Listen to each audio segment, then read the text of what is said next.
Let's dive into your body's incredible internal headquarters, the endocrine system.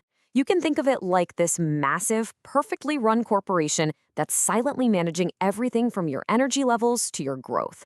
It's all done through a super sophisticated communication network. So, let's pull back the curtain and meet the managers running this whole operation. But really, how does it all work?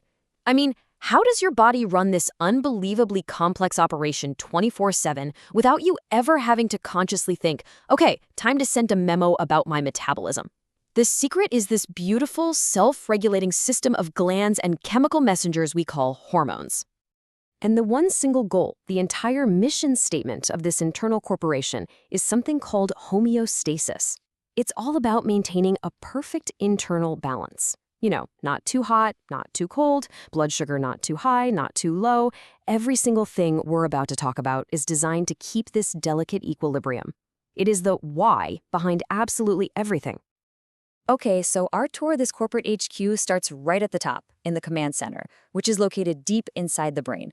Let's go meet the executive leadership. First up, meet the CEO, the hypothalamus.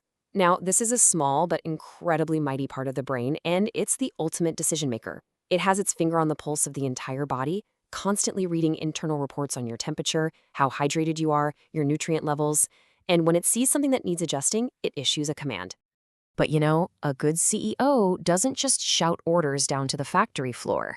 It communicates through its most trusted senior manager, the pituitary gland.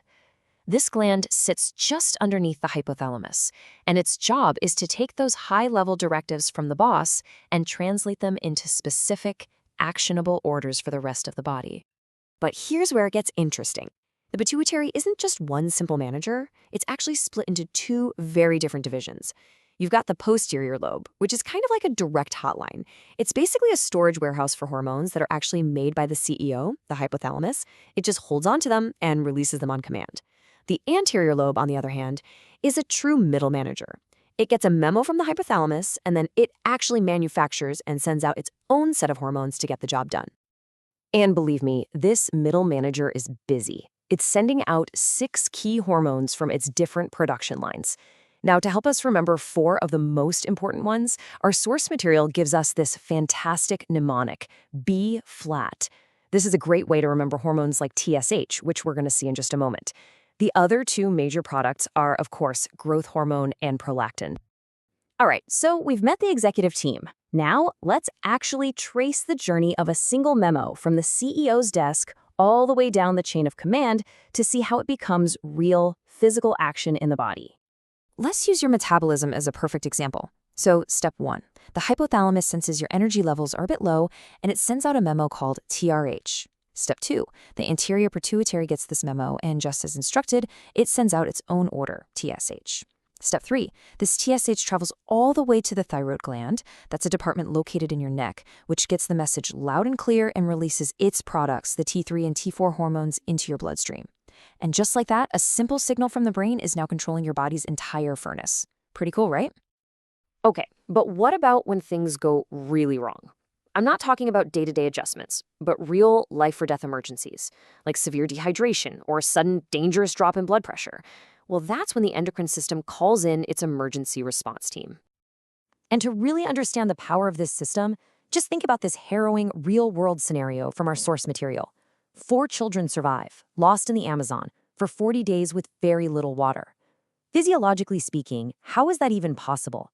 How did their bodies manage to fight off catastrophic dehydration against all odds?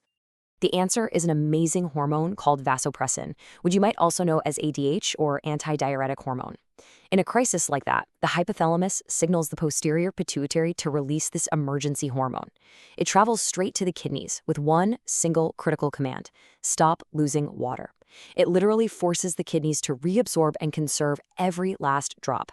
It's an absolutely life-saving intervention. And for low blood pressure, there's another incredible multi-organ rescue mission called the ROS. It all starts in the kidneys when they sense pressure is dropping. They release an enzyme called renin. This kicks off a chain reaction, leading to a substance that travels to the lungs. There, it gets converted into its final, super powerful form, angiotensin II.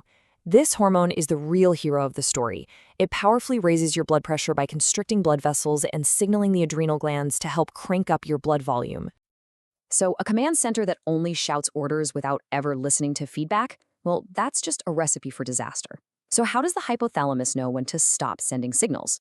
This brings us to the final and maybe the most elegant part of this whole system: feedback loops.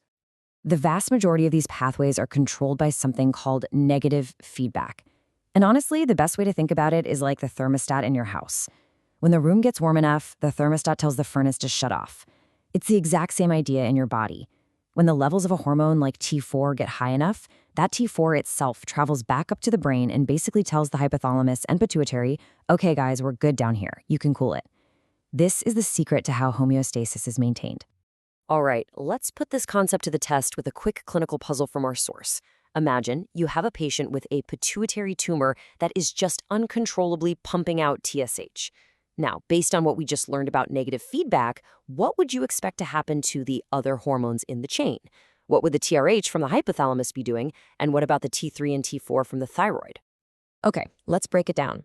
That rogue TSH is constantly poking the thyroid, so of course, the T3 and T4 levels would be sky high. Now, in response to those super high levels, the hypothalamus would do its job perfectly and shut down its production of TRH. So TRH levels would be very, very low. And this is brilliant because it shows the feedback loop itself is working just fine, but it's being short-circuited by that tumor in the middle. Now, while most of your body runs on those cool it signals, there are a few rare but absolutely critical moments that require a full steam ahead command. This is called positive feedback. And in this case, the output of a system doesn't shut it down, it actually ramps it up, creating this powerful self-amplifying cascade. The classic example that everyone learns is oxytocin during childbirth. So the pressure of the baby's head on the cervix sends a signal to release oxytocin. Oxytocin causes uterine contractions, which, you guessed it, pushes the baby's head down even harder. This increased pressure signals for even more oxytocin, which causes even stronger contractions. This loop just keeps accelerating and intensifying until the ultimate goal is achieved, the delivery of the baby.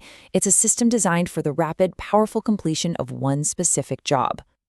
So from the quiet, daily hum of your metabolism to the dramatic crescendo of childbirth, our bodies are run by this absolutely masterful and intricate network of signals and feedback.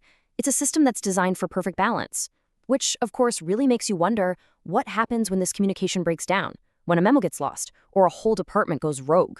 Well, the consequences of that can reshape a person's entire life.